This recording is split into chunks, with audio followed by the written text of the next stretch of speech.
Agora, o que eu acho estranho é o seguinte: vocês parecem que não acreditam na Trindade. Você pessoalmente nega, pelo que eu já vi, que Jesus Cristo é o mesmo Deus que o Pai. Qual que é a sua opinião sobre isso, o apóstolo Deltamar? Ok, só me permita fazer um comentário sobre a sua pergunta, que eu me esqueci. É sobre ter vários profetas sobre a terra. Porque se tivesse apenas um único profeta, todas as pessoas acreditariam, e Deus não irá salvar todo mundo. Então é necessário que, junto com aquele que é o verdadeiro, tenha os falsos, para que os filhos do diabo se percam.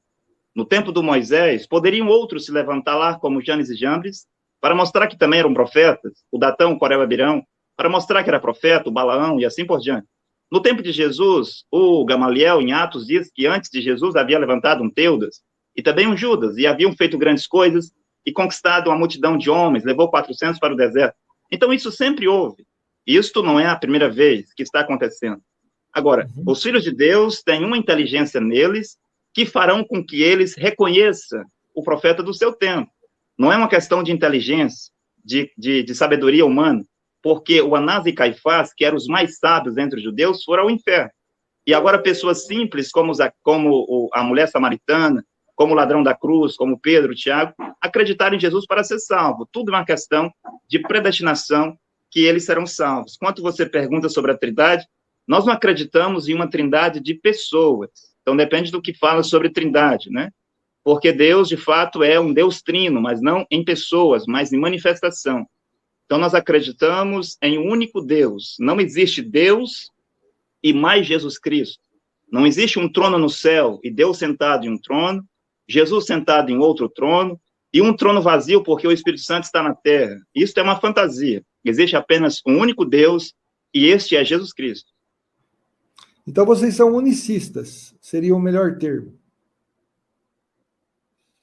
Porque o unicista, ele acredita que Deus primeiro é Pai, depois ele vem como Filho, depois ele vem como Espírito Santo. É mais ou menos isso que vocês acreditam? Eu não conheço a doutrina unicista, eu entendi o que você disse. E também o profeta Ilhabrana nunca falou sobre o unicismo, né? E o profeta Cacau Felipe nunca falou sobre isso. Agora, é um Deus que tem, além de 3 manifestações, ele pode se manifestar como quiser, porque Deus tem muitos atributos. Atributos de salvador, de curador, de libertador, muitos atributos. E um dos seus atributos é o seu atributo de pai, que ele é o criador, e ele pode criar.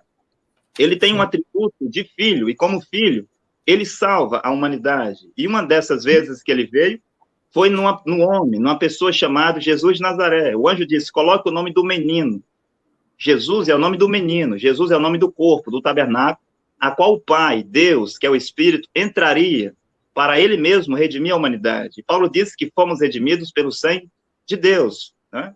Ele nos redimiu pelo seu próprio sangue. Então, o que nós acreditamos é que houve, sim, um Deus, que no Antigo Testamento ele se manifestava como Jeová, e ele era Espírito.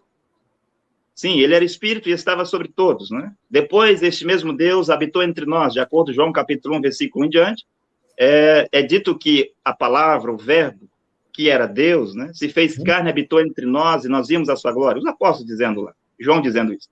E nós vimos a sua glória. E Paulo disse em Colossenses que toda a plenitude da divindade habitava corporalmente Jesus Cristo. Então, nesse tempo, quando havia um homem na terra chamado Jesus, ali era Deus, na sua forma humana, vivendo com os homens na terra.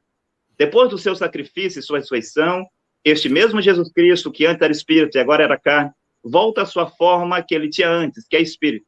E foi nesta forma de Espírito, nessa forma de Pai, que ele aparece para Paulo a caminho de Damasco. Então, Jesus não disse, eu vou para o Pai, mas ele disse, eu retorno ao Pai. Ou seja, eu retorno à minha forma de Espírito, à minha forma de Pai. Então, não é que ele foi para algum lugar para estar com alguém, mas ele retorna para a mesma forma que ele tinha antes. E, nesta forma, ele veio habitar em todos aqueles que haviam recebido o seu sacrifício, para habitar neles e, assim, ser o Consolador prometido. Agora, nós acreditamos que o Pai é uma pessoa e o Filho é outra. Pelo que eu entendi, você não acredita nisso. Hoje, lá no céu, não tem 2 pessoas, uma sendo o Pai e a outra sendo o Filho. nós não acreditamos, né? Por exemplo, se você lê o Antigo Testamento, você vai ver no livro de Isaías e em outros lugares, Deus dizendo, antes de mim não houve Deus, depois de mim não haverá Deus. Eu sou o primeiro, eu sou o último, eu sou o princípio, eu sou o fim. Eu sou Alfa, eu sou Ômega, eu sou o Todo-Poderoso. Não existe dois Todo-Poderosos. Mas quando você vê Apocalipse 1:8, e quando você vê Apocalipse 1:17, e quando você vê Apocalipse 22:13, você vai ver que é Jesus falando. E Jesus disse em Apocalipse 1:8, eu sou o Alfa e o Ômega, eu sou o princípio e o fim. Disse o Senhor aquele que era, o que é e o que há de vir. Eu sou o Todo-Poderoso. É Jesus falando, ali é fala de Jesus, não é a fala do Pai, o Jeová. Apocalipse 1:17 diz, eu sou o primeiro e sou o último, eu que fui morto, mas estou vivo.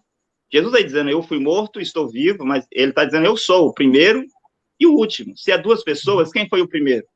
Foi Deus, o Pai, ou Deus, o Filho? Porque Jesus diz, eu sou o primeiro e o último. Aquele que foi morto, quem foi morto foi Jesus, não foi o Pai que foi morto. Se é que se entende que é duas pessoas, entende? Aquele que foi morto, mas estou vivo, e vivo para todo sempre no século dos séculos, e tenho as chaves da morte e do inferno, né? Em Apocalipse 22:13, ele diz, eu sou Alfa, o Ômega, o princípio e o fim, o primeiro e o último. É Jesus que está falando, não é Deus o Pai. Se é duas pessoas como pregos católicos, evangélicos, protestantes, então aí há uma contradição, nós não acreditamos assim. Agora, só para completar a sua questão, Isaías 9:6 diz que um menino nos nasceu, um filho se nos deu, e o principado está sobre os seus ombros, né? E o seu nome será maravilhoso, Deus forte, Pai da eternidade, Príncipe da paz. O mesmo versículo que diz que ele seria um menino, diz que ele seria Deus forte e Pai da eternidade. Não pode ter dois Pai da eternidade. Se é duas pessoas e Deus é um Pai da eternidade, como que Jesus também poderia ser o Pai da eternidade sendo a segunda pessoa? Também Isaías 7, versículo 14, diz, e o mesmo Senhor vos dará um sinal. Eis que a virgem conceberá e dará luz a um filho e chamá-lo-ão pelo nome de Emanuel. E lá em Mateus você vê o significado que é Deus conosco. Não um filho conosco, não um enviado conosco, não um anjo conosco, mas lá diz que era Deus conosco e não há dois deuses.